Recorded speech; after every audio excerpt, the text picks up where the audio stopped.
mga kapuso, medyo madalas mong nag-uulan na naman ngayong mga panahon na to. Kaya syempre marami na naman tayong mga usong sipon, ubo, pero marami rin nauusong pagkain. Of course, kapag ganitong malamig ang panahon, Connie, syempre, ano pang iisipin natin kundi humigop ng masarap na sabaw. Totoo yan. Diba? Kaya nga ngayong morning po na ito, naku, talagang papainitin natin ang inyong umaga sa pamamagitan ng ating mga soup recipes.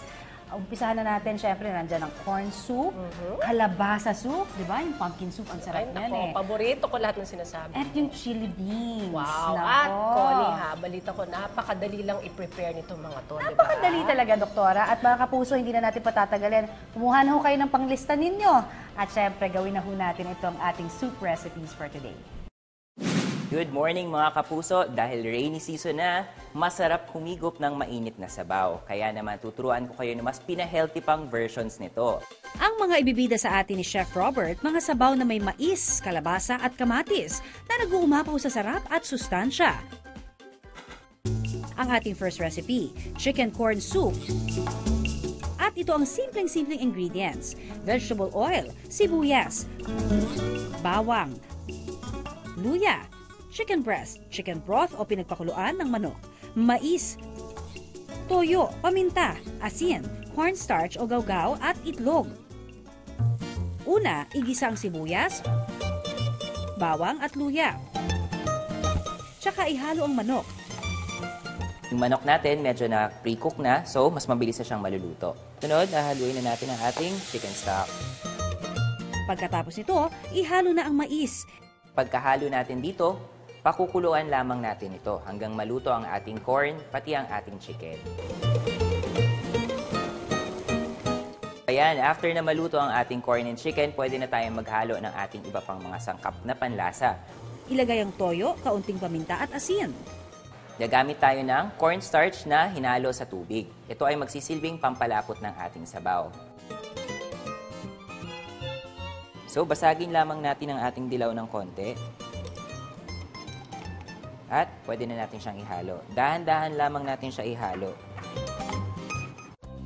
Ang sabaw na ito ay mayaman sa protina mula sa manok at sa fiber naman mula sa mais.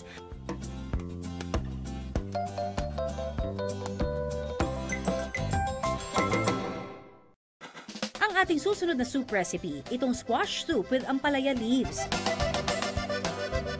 Ang mga sangkap, vegetable oil, sibuyas, kalabasa, chicken broth, garlic powder, asin at ampalaya leaves. Una, igisa ang sibuyas at kalabasa.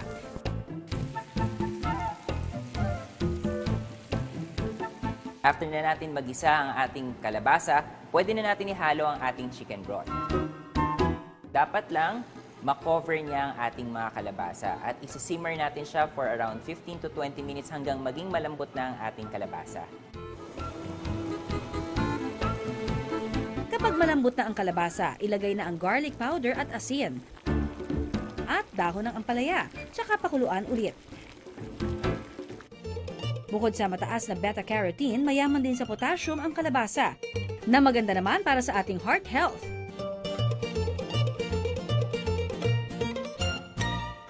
At para naman sa ating huling recipe, ito namang tomato basil soup. Ang mga sangkap, butter, olive oil, kung wala po pwede namang gamitin ang vegetable oil. Sibuyas, bawang, harina, kamatis, chicken broth, asukal, asin, paminta at basil leaves. Una, tutunawin natin ang ating butter. Pagkatunaw ng ating butter, pwede na tayo magdagdag ng konting olive oil. Tsaka igisa ang sibuyas at bawang. Pagkatapos ito, pwede na natin ihalo ang ating flour. Lulutuin lamang natin sandali yung flour natin para hindi maglasang harina ang ating tomato soup. Kapag naluto na ang harina, ilagay na ang kamatis. So, itong kamatis natin, chinop natin to at blender para mas maging durog-durog na ang texture ng ating kamatis. Ihalo ang chicken broth at saka ito pakuluan sa loob ng 10 hanggang 15 minuto. Pagkatapos pakuluan, lagyan na ito ng asukal, kaunting asin at paminta. Pagkahalo natin ito, pwede na natin ihalo ang ating basil.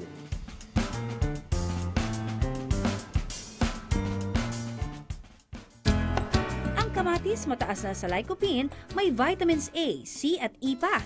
Maganda pa para sa ating puso at resistensya. ba napakadali lamang gawin ng ating mga sabaw?